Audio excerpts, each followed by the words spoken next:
స్వాగతం. ముందుగా ముఖ్యాంశాలు. 5వ దశ పోలింగ్ కు సర్వం సిద్ధం.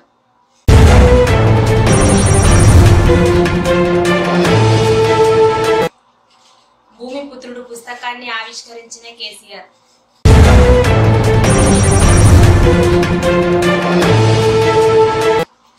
కొత్త ఎంపీలకు పార్లమెంట్లో స్వాగత సన్నాహాలు.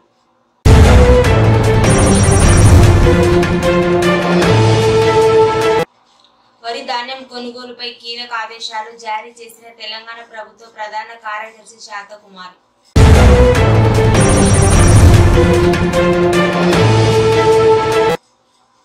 ఎన్కౌంటర్ మావోయిస్టులు మృతి, మరికొందరికి గాయాలు.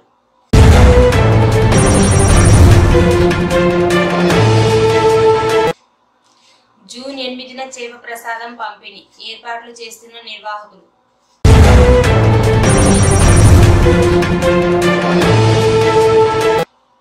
నేటి నుంచి రైతుల ఖాతాలోకి పెట్టుబడి రాయితీ.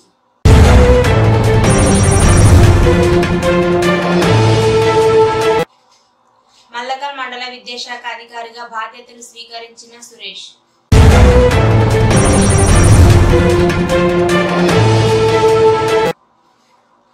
యాపల్ బై వారి నామకరణ మహోత్సవ కార్యక్రమంలో హాజరైన మున్సిపల్ చైర్మన్ దంపతులు.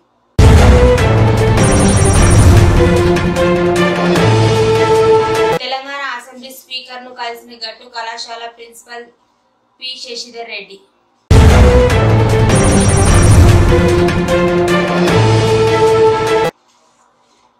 ఈ నెల 23 వరకు తెలుగు రాష్ట్రాల్లో అతి భారీ వర్షాలు.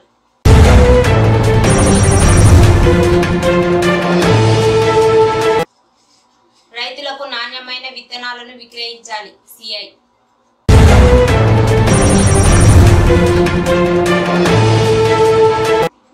ఇక వివరాల్లోకి వెళితే, సార్వత్రిక ఎన్నికల్లో భాగంగా 5వ దశ ఎన్నికలకు సర్వం సిద్ధమైంది. 6 రాష్ట్రాలు, 2 కేంద్ర పాలిత ప్రాంతాల్లోని 49 ఎంపీ స్థానాలలో సోమవారం పోలింగ్ జరగనుంది. వీటిలో యూపీలో 14, పశ్చిమ బెంగాల్ 7, బీహార్ 5, ఒడిశా 5, జార్ఖండ్ లో 3, మహారాష్ట్రలో 13, కాశ్మీర్లో 1, లద్దాఖ్లో 1 స్థానాలు ఉన్నాయి. ఇక ఆయా స్థానాల్లో ఎన్నికల ప్రచారానికి నేటితో తెరపడనుంది.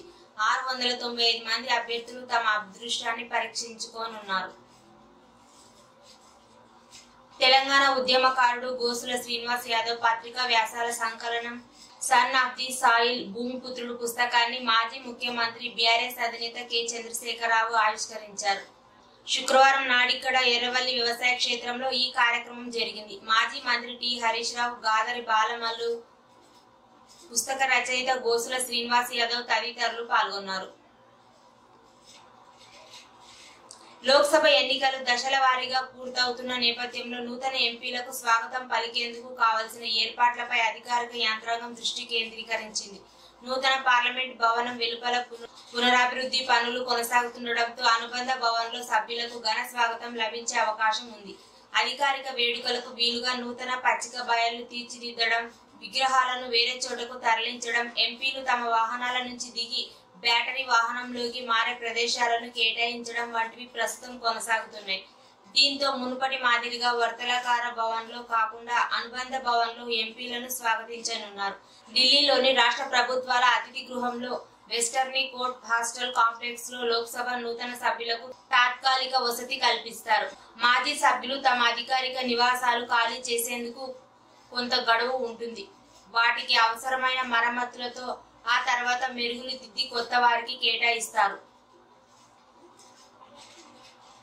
తెలంగాణ ప్రభుత్వం ప్రధాన కార్యదర్శి శాంతకుమారి నేడు శుక్రవారం సాయంత్రం జిల్లా కలెక్టర్తో వీడియో కాన్ఫరెన్స్ నిర్వహించారు. అమ్మ ఆదర్శ పాఠశాల కింద చేపట్టిన పనుల పురోగతి, వరి ధాన్యం కొనుగోలుకు సంబంధించిన అంశాలపై సిఎస్ శాంతకుమారి సమీక్షించారు. దీంతో పాటు రైతుల నుంచి ధాన్యం కొనుగోలు తర్వాత పూర్తి చేయాలని కలెక్టర్లను ఆదేశించారు. అమ్మ ఆదర్శ పాఠశాల కార్యక్రమం పనులు వేగవంతం చేసి పూర్తి చేస్తున్నందుకు జిల్లా కలెక్టర్లను సిఎస్ శాంతకుమారి అభినందించారు. వేసవి సెలవుల తర్వాత పాఠశాలలు పునఃప్రారంభమయ్యే తేదీ జూన్ 12లోగా వాటిని పూర్తి చేయాల్సిన అవసరం ఉందన్నారు. రాష్ట్ర వ్యాప్తంగా తెరిచే రోజున ప్రతి విద్యార్థికి నోట్బుక్లు, పాఠ్య పుస్తకాలు, ఒక జత యూనిఫామ్ అందేలా తగు చర్యలు తీసుకోవాలని ఈ సందర్భంగా కలెక్టర్లను ఆదేశించారు. చిన్నపాటి మరమ్మతు పనులు, విద్యుదీకరణ, మరుగుదొడ్లు, తాగునీటి, ఫర్నిచర్ పనులు నాణ్యతగా జరిగేలా పర్యవేక్షించాలని అధికారులను ఆమె ఆదేశించారు. ఐపీఎల్ 2024లో భాగంగా గురువారం నాడు Sunrisers Hyderabad Gujarat Titans మధ్య కీలక మ్యాచ్ జరగాల్సి ఉంది. ఈ మ్యాచ్ ను చూసేందుకు హైదరాబాద్ అభిమానులు పెద్ద ఎత్తున తరలివచ్చారు. అయితే భారీ వర్షం ఎస్ఆర్హెచ్ అభిమానులు ఆశలను అడియాసలు చేసింది.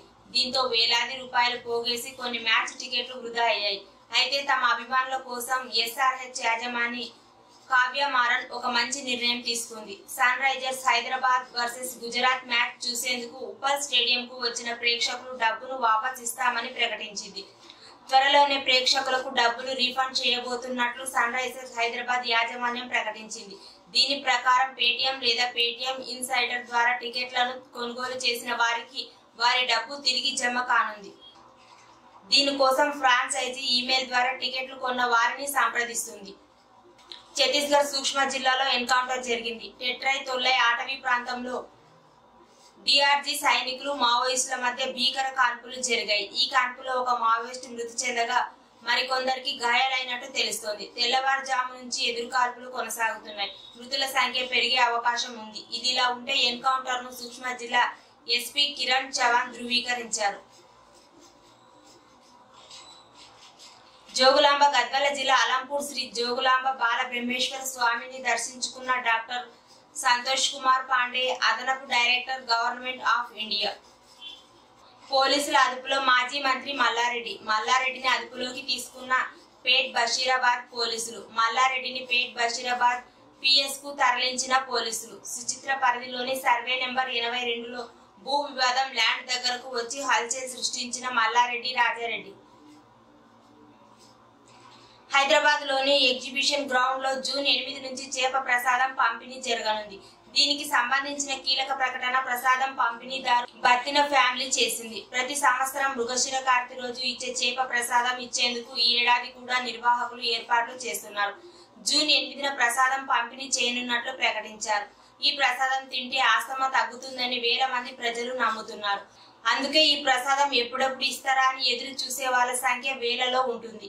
హైదరాబాద్ లోని ఎగ్జిబిషన్ గ్రౌండ్ లో ఈ చేప ప్రసాదం బత్తిని కుటుంబం పంపిణీ చేయనుంది. దీనికోసం ఇప్పటికే ప్రభుత్వం అనుమతి కూడా తీసుకున్నట్లు సమాచారం. ప్రసాదం తయారీ ప్రక్రియ కూడా ప్రారంభించారు. ఏటా మృగశిర కార్తీ ప్రవేశించిన రోజున ఈ ప్రసాదం బతికి ఉన్న చేపలో పెట్టి పంపిణీ చేస్తారు. ఈ ఏడాది జూన్ 8న మృగశిర కార్తీ ప్రవేశిస్తోంది. ఆ రోజు చేప ప్రసాదం పంపిణీ చేయబోతున్నట్టు బత్తిని అనురీత్ గౌడ్, గౌరీ శంకర్ గౌడ్లు వెల్లడించారు. చేప ప్రసాదం పంపిణీలో భాగంగా పంపిణీకి ముందు రోజున ప్రత్యేక పూజలు చేస్తారు. ఏటా చేసినట్టుగానే ఈసారి కూడా సత్యనారాయణ స్వామి వ్రతం తర్వాత బావి పూజ చేసిన తర్వాత ప్రసాదం తయారీ ప్రక్రియ పూర్తి చేస్తారు. తర్వాత రోజు జూన్ 8 నుంచి పంపిణీ ప్రారంభిస్తారు. దీనికోసం వేలలో జనం తరలి వస్తారు. పోలీసులు భద్రతా ఏర్పాట్లు పర్యవేక్షించనున్నారు. ఆంధ్రప్రదేశ్ రాష్ట్రంలో ఖరీఫ్ 2023 కరువు సాయం మించాంగ్ తుఫాన్ పంట నష్టం పరిహారం నేటి నుంచి రైతుల ఖాతాలో ప్రభుత్వం జమ చేయనుంది. 11.57 లక్షల మందికి 12,089 కోట్లు అందించనుంది. ఖరీఫ్ రైతులకు 847 కోట్లు, మించాంగ్ బాధితులకు 442 కోట్లు సాయం చేయనుంది. ఈసీ ఆంక్షలు సడలించడంతో ఇప్పటికే ఆసరా, విద్యా దీవెన నిధులు లబ్ధిదారుల ఖాతాలో జమ చేసిన విషయం తెలిసిందే.